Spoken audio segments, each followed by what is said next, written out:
So today I wanted to share a new stock pick that I have, and the stock is Duolingo. If you're not sure what Duolingo does, they run an app that pretty much helps teach people how to learn languages, but they do it in kind of a fun way where it becomes almost like a game. And it has grown very popular over the last few years to the point where their stock has been doing relatively well up until a couple months ago. And, if you look at the chart, they kind of IPO'd around, they kind of dropped a little bit. But if you look at kind of the low points in 2022, ever since then, they went all the way from around $65 to hitting 500. So the stock was doing very well. A big part of that is just that they are really a growth story. Their revenues, their net income, they're becoming profitable. Everything is really just growing, and it's growing very fast. But if you look at the 1-year chart, which is really the only reason I kind of found this stock and think would be a great pick, is because they had a huge drop recently. They hit peak of around 540 earlier this year, and it dropped all the way to around the 270 levels. And pretty much the only reason that happened was because they saw a slowdown in quarterly subscriber growth and quarterly user growth, just a tiny slowdown. They actually just saw a small decline, and investors really overreacted to that, thinking that maybe Duolingo was dying and that people were using AI translators instead of Duolingo now. They're not learning languages as much. And the stock dropped all the way from 540 to 270. So obviously I wouldn't be pitching this at 540. That is a pretty hiked valuation. You even see now the price earnings is around 130 right now. For next year, it'll be around 90 based on what their revenues are supposed to grow to, which is a lot. It's a lot, but there are definitely stocks that are higher. And again, if it was at 540, I would not be pitching this because that would be the price earnings would be around more than 200. But we are at an extreme discount right now from what it was at just earlier this year, 540, and really nothing has changed with the company. And that's kind of the biggest thing that I'd like to think about is, has anything major changed? They haven't really missed any earnings. It's really just that one quarterly user slowdown that triggered this huge sell-off, and it just kind of kept piling on top of each other itself. And investors kept selling off until it hit around 270.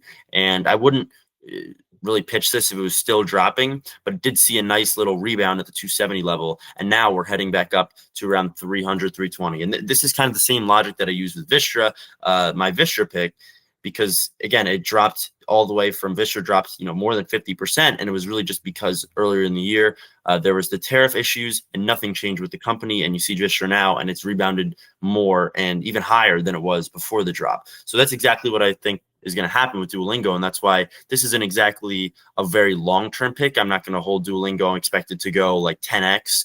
But I do think that it could easily rebound to these 500 levels again and beyond that. And then that's when I'll consider probably taking some profits once it hits that 500 level. Well, right now we're around 320, and for it to hit 500, that'd be a very, very solid chunk of gains. And I think it's kind of bottomed out around this 270 level and starting to really gain some momentum heading into their earnings, which will be coming up in November. And if you're really the biggest thing, if you maybe want to hold on to it past a rebound pick, is that Duolingo is a really fast growing company. Look at their revenues here. I have them up. They're a very steady upward trend that's becoming almost exponential, and they're seeing 40% growth consistently year over year.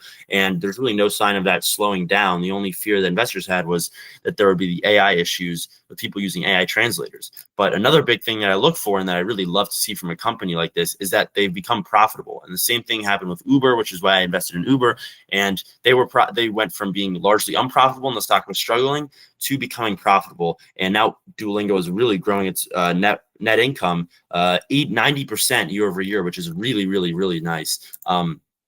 So, at the base of it, this is just a really quick kind of, just scalp it at 320 and just watch it go up to 500. I don't see too much risk with that. And then beyond 500, definitely consider holding on to some, maybe taking some profits, and then kind of just considering, is the valuation too high, because their revenues are growing and their net incomes are growing fast, but it's really just, are they going to be able to really take that next step above 500 and really justify that valuation that they have. So this is a kind of a different type of trade. It's almost like a Vistra type trade where, if you get it now at 320, I think there's definitely what I'm looking for is for it to return back to 500. You get those 70% gains or whatever they are. and you kind of just watch the profits flow in for you, assuming nothing really bad happens. They don't miss earnings, but there's really nothing that's going to tell me that they're going to miss earnings. They're continuing to grow.